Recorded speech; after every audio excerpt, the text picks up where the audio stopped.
TGIF. Yes, it's Friday. Long week again. Got quite a few builds done.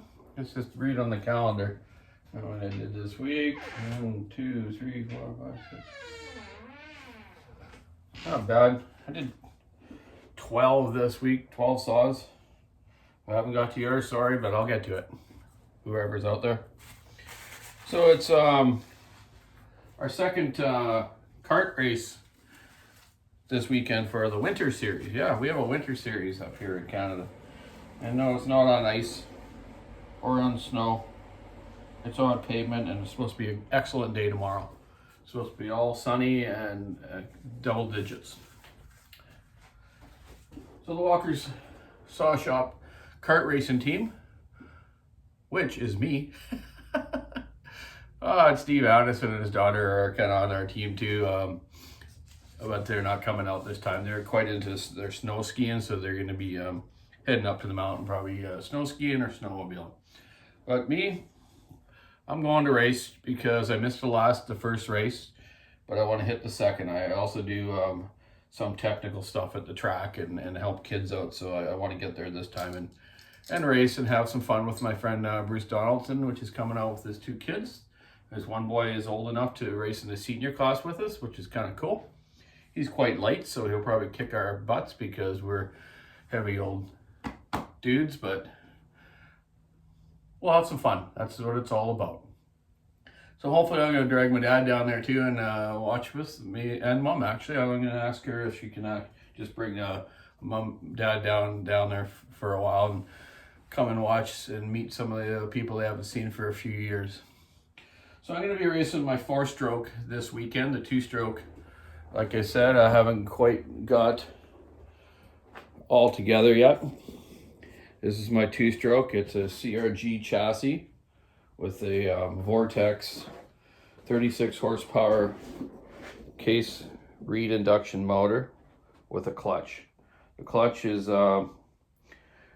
non-gearbox. It's just a regular kind of a centrifugal clutch with padded shoes.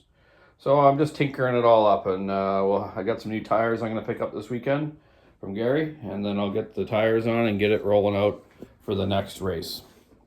Then I'll race the 4-stroke and the 2-stroke. So that's got 36 horsepower, where this little dude here, what do they got, like 8 horse? 8.5, I think.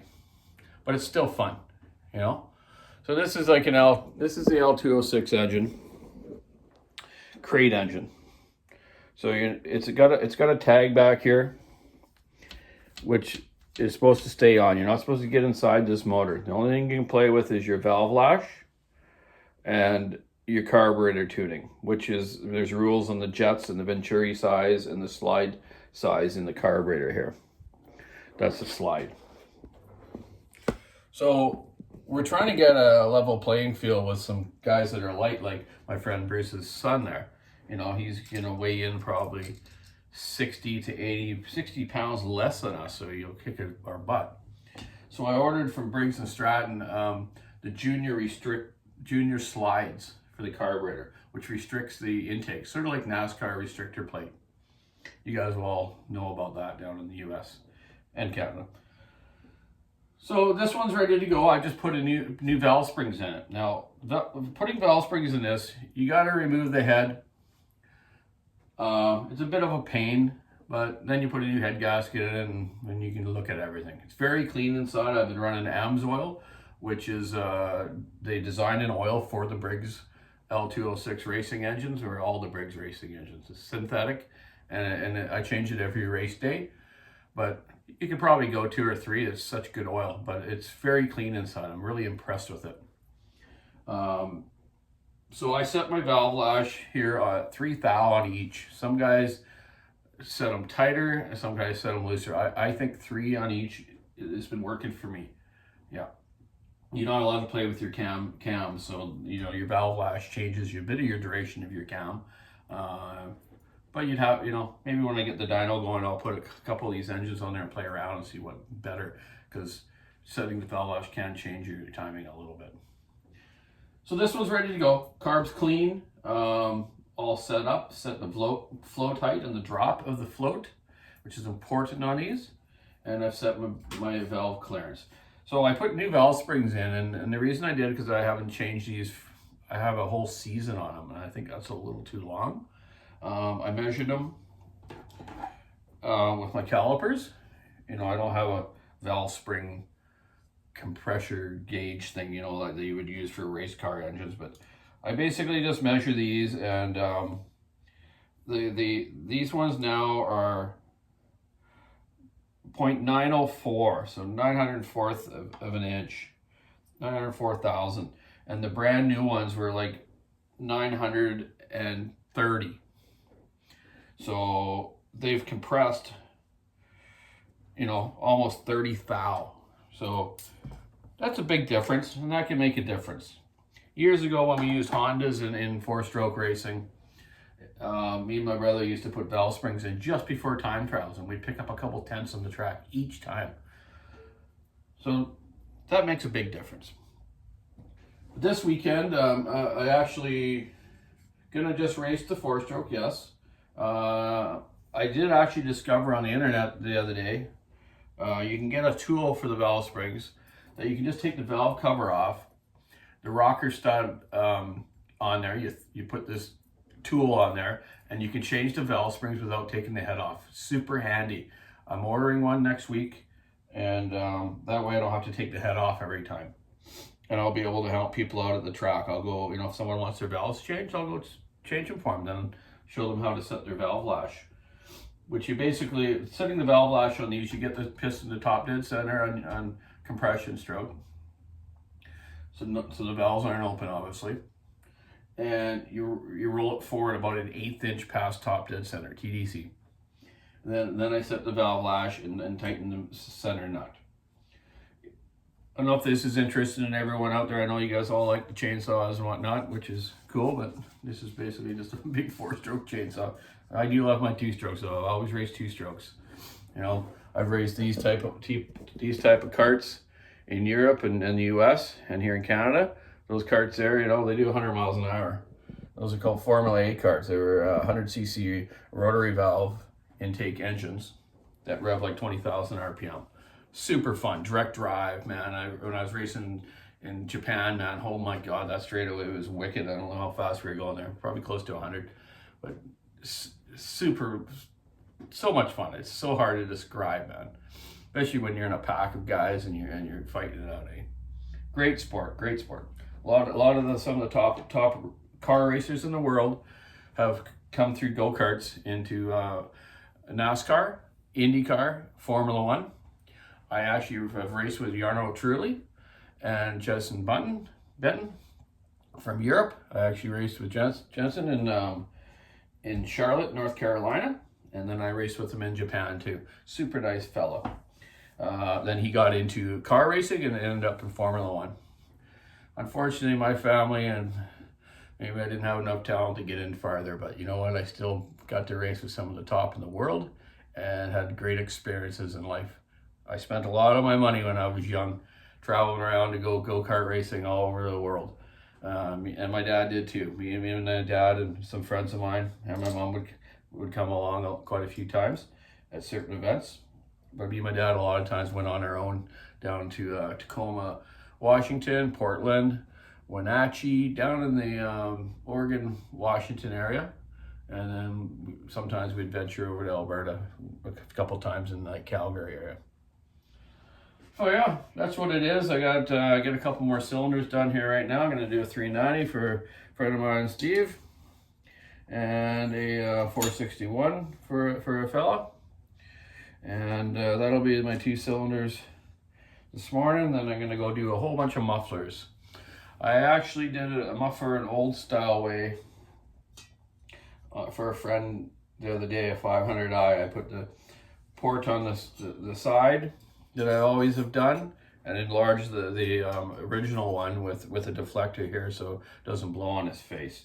And he found that was really awesome. He liked it better than the Bark Box. Not saying there's nothing wrong with the Bark Box. I think they're great. It's a great product. Super easy. You bolt it on and away you go. He just found that with that he was in a lot of wood where he was almost in the tree, and it was kind of schmogging him out a bit, but it also did with the one I did the old school way too. But everyone has their own preference, and that's why we call it custom build saws, right? I'll make them to the way the guys want them, like the handlebars I've made for my friend Brian Davidson that is left-handed. He'll be down today to actually pick up his new 390, which I've put his old handlebars on his saw so they're straight across. And I don't have the 15-degree angle or 5-degree, whatever it is, on the Husky handlebar. You know what I mean, the angle. Because he runs his saws left-handed. You ever try that? Try it out, man.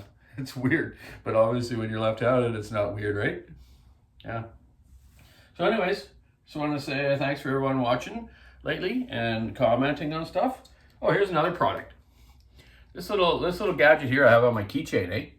This here, you just hold it by a high tension lead or the spark plug, and it shows you that it's got spark. It's called the Spark Star Ignition Igniter. PT-4100. You can order from Echo. Pretty neat, man. So I'm also going to take my tack with me because on these motors they have a rev limiter of 6150, I believe, or 6100 RPM, and we're not supposed to change the ignitions. And I've seen people change them and run them up around 9,000, 10,000 RPM. Well, you know what happens? They get a big hole in their block because the rod breaks. Then their motor's toast. So why bother cheating? It's just going to cost you a lot of money, and you're not playing fair. There's no, you know, it's nice to be fast and be way the heck out front.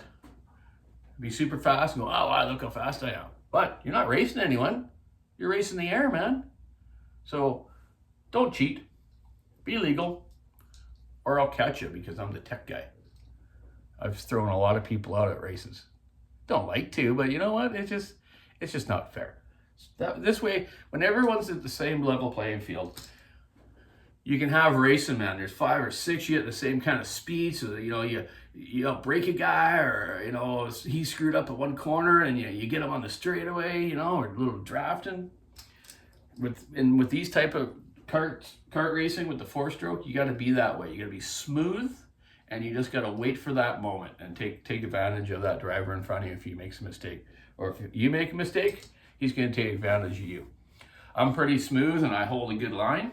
I don't block, and I don't spin people out. I'll give people a bump on the straightaway. Getting a little nervous. I see that so many times. I get behind a guy, just give him a couple bumps, and he gets all nervous. Oh, he's right there on me. And he'll screw up that next corner. Boom! I get him on the inside or the outside. Haha, sucker. Anyways, that's enough of that today. I'm gonna get back and build some saws and a bunch of mufflers, and enjoy my weekend. Go racing Saturday, then Sunday I'm gonna probably go out, check on my camper and a few things, and probably some housework, more than likely, eh, Shelly? Or go see my dad. Okay, keep your saw in the wood, stick on the ice. Oh, I'm gonna see my mom and dad. Sorry, Mom. Just keep your saw in the wood, stick on the ice, rubbing the road. Have a great weekend. We'll try to get some GoPro video, Paul, of the racing this weekend. I've got the batteries all charged, and I got to go over it again how to use it with the young fella at work that's kind of a techie dude with that stuff, Rob. So go get Rob to help me today. Make sure I'm all ready to go for that for tomorrow, so you get some racing action footage of me. And hopefully maybe I'll be able to talk a little bit on it when I do it. If you want to hear my voice. I'd rather hear that motor or the tires squealing, eh? Okay, have a good weekend. Cheers. Be safe.